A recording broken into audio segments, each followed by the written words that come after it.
Hey, my name is Coco and I'm 24 years old.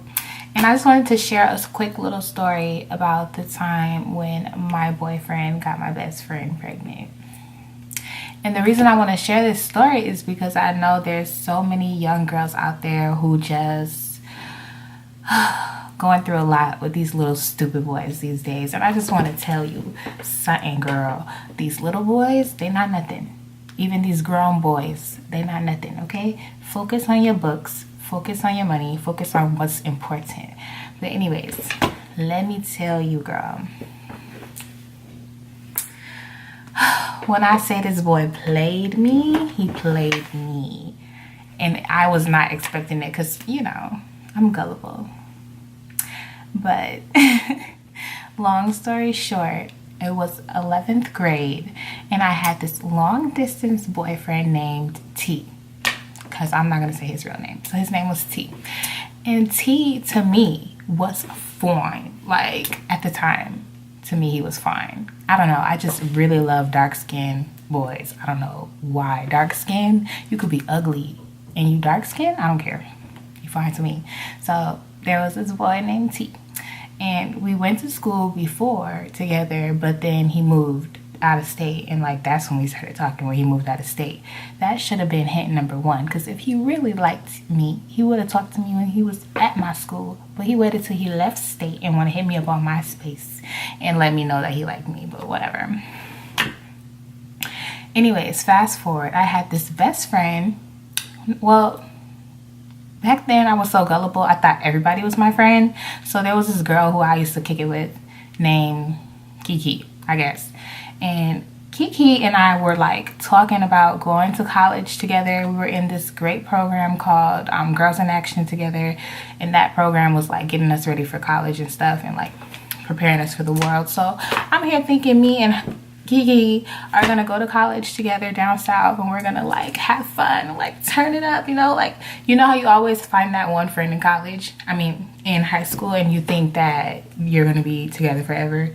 No, I'm gonna tell you right now, you're probably not gonna be together forever. Back to the story.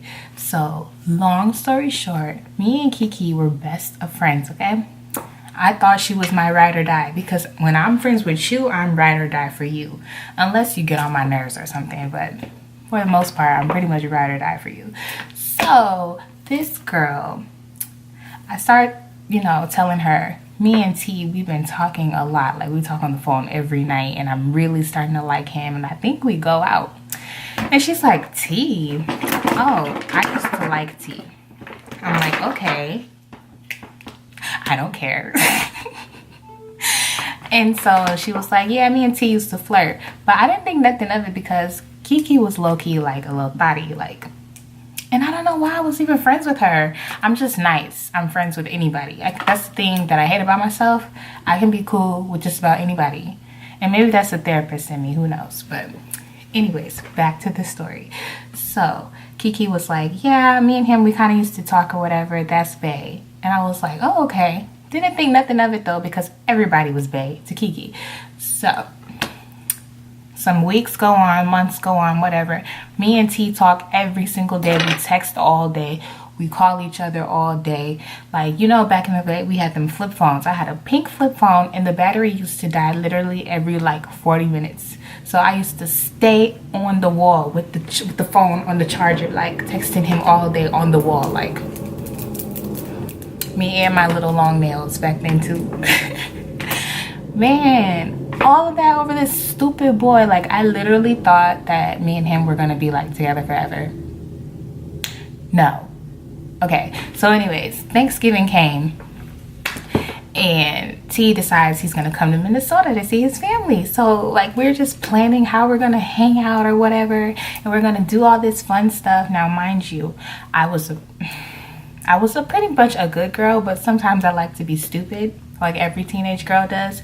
So I decided I was going to sneak T in the house when my mom went somewhere, because I knew my mom, she always went somewhere at a certain time. So I was like, okay, I'm going to sneak him in and he's just going to spend the night and she won't even know. You guys, my mom is a pastor. Well, my mom is a minister. So she has another gift, yo. Like, nothing can get past her. Like, she always knows. Even if I deny, she just knows. So long story short, T came into town and we were hanging out or whatever in my room, chilling, listening to music, being very bad. And then all of a sudden my mom walks in the door. My mom was not supposed to come home. My mom was supposed to be somewhere where she was supposed to be at that day, and she decided to come home. And she said that God told her to come home. I was so mad.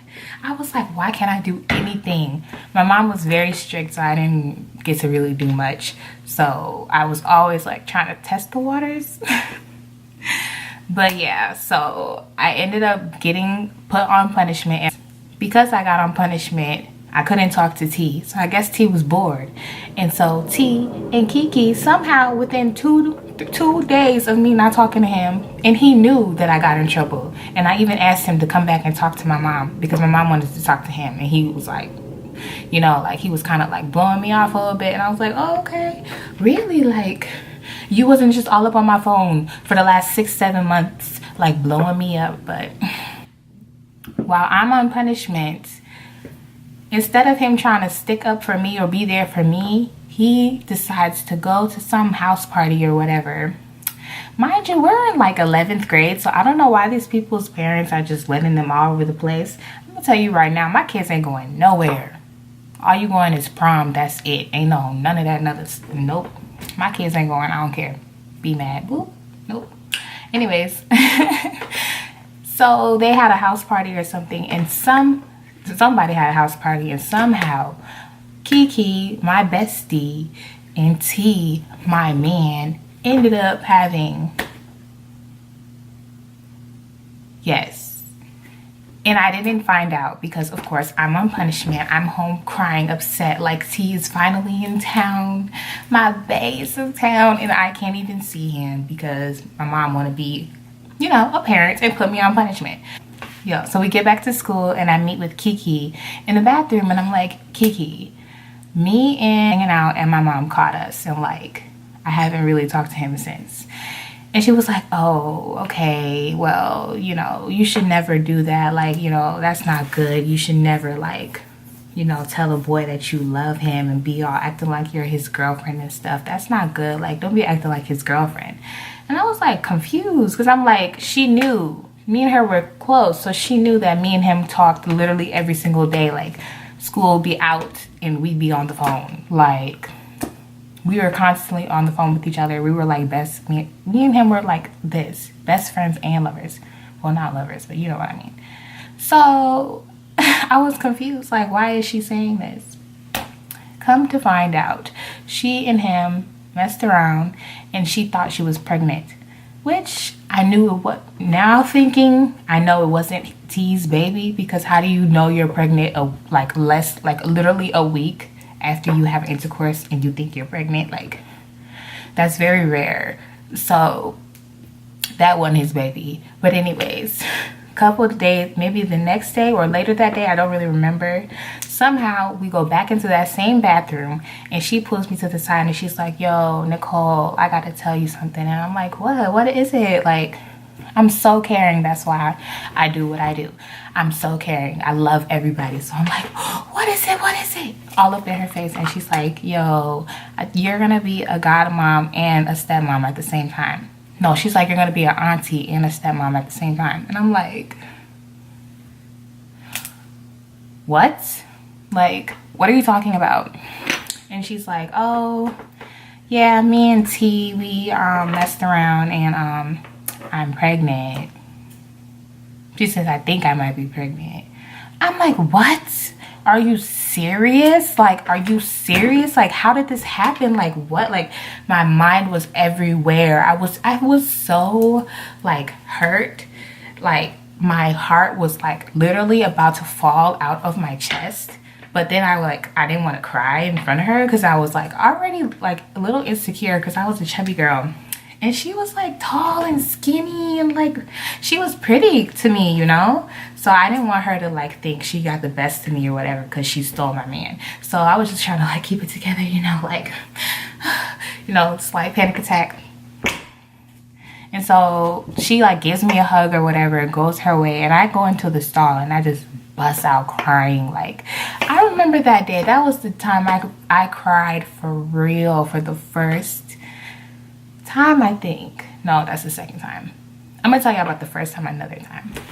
That's the second time that I had really like cried from my soul. Like, I was so hurt. Like, how can my friend do that to me? I loved her. I trusted her. We were gonna go to school together, like, and live with her granny and everything. Like, we were this cool. To me, at least I thought, but I guess not. So, yeah.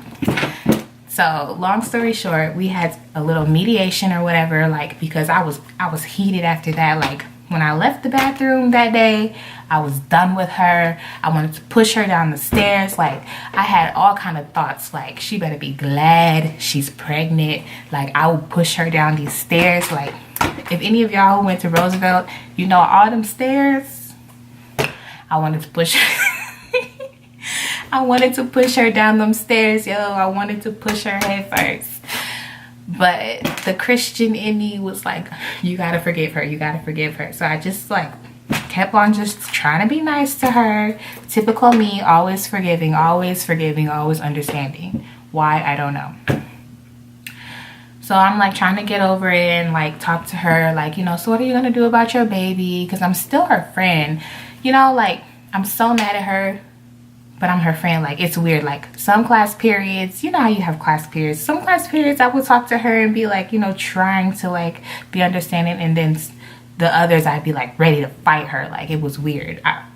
Maybe I was bipolar, or maybe it was my teenage hormones. I don't know. But all I know is at some point, like maybe 2 days later or a day later, like we had to have a mediation because like everybody could sense that I was pissed. And Miss Crystal was like mediating us, and like I was just like kind of crying and like mad and telling her what happened. And Miss Crystal was like, well, Kiki, you know, like you can't figure out that you're pregnant a week after having intercourse with somebody. And she was like, well, I know for a fact that he is the dad, and like if I am pregnant or whatever, I know that he's the dad, and blah blah blah blah blah blase. So we had a clinic in our school because I went to Roosevelt in the hood. So yeah, we had a clinic in our school. And she went up there, took a pregnancy test, and she was pregnant, yo. I was so mad. I wanted to like, ooh, all the anger. You know, quiet people, we build up a lot of anger. I was ready for her. I'm like, when she dropped that baby, man, I was gonna whop her ass. But, you know, God saved me. So, long story short, we found out she was pregnant, and she like started crying, like begging me to forgive her or whatever. And I'm like, you know what, I forgive you. It was cool, whatever. It was cool. Because I grew up in a Christian home, and I was always taught to just forgive. So I wanted to forgive her because I didn't like how I felt to be mad at her. And then, y'all, I didn't even tell you about him. I literally like kind of forgot about him. Like, I was heartbroken. I was like, how could he do that to me? I didn't think I was ever going to see him again. And then one day, randomly, I stayed after school to get help with chemistry. And I leave my classroom, and there he is in the hallway. I wanted to like claw his face off, and he was standing on the stairwell, and I just wanted to push him down the stairs. Like, I was so angry, but somehow I just held my head up high and walked past him and went to go get my token and get on the bus and go home. And like the whole way home, I was just like doubting myself and wondering like, what is wrong with me? Why did he do this to me? Like, you know, just thinking all these bad things about myself and stuff. And it's like, I did nothing. That was him just being a stupid young boy. So really the whole point of me trying to tell you this story is, oh, by the way, me and Kiki, we were not friends, me and T. I mean, we're friends on Snapchat now, but I don't watch his snaps like that. But, yeah, we all cool. I think Kiki is cool now. I mean, if I saw her in the street today, I would be like, hey girl, what's up? Because I don't really hold grudges. Like, there's only like 3 people in this world who, if I see them, I'll be like, and I'll be ready to mace them. But that's only because I don't, you know, if you know me, you know why. So pray for me about that. But other than that, I can pretty much forgive anybody. Like, I've forgiven the guys. I've been raped in my life, and I've been able to forgive them.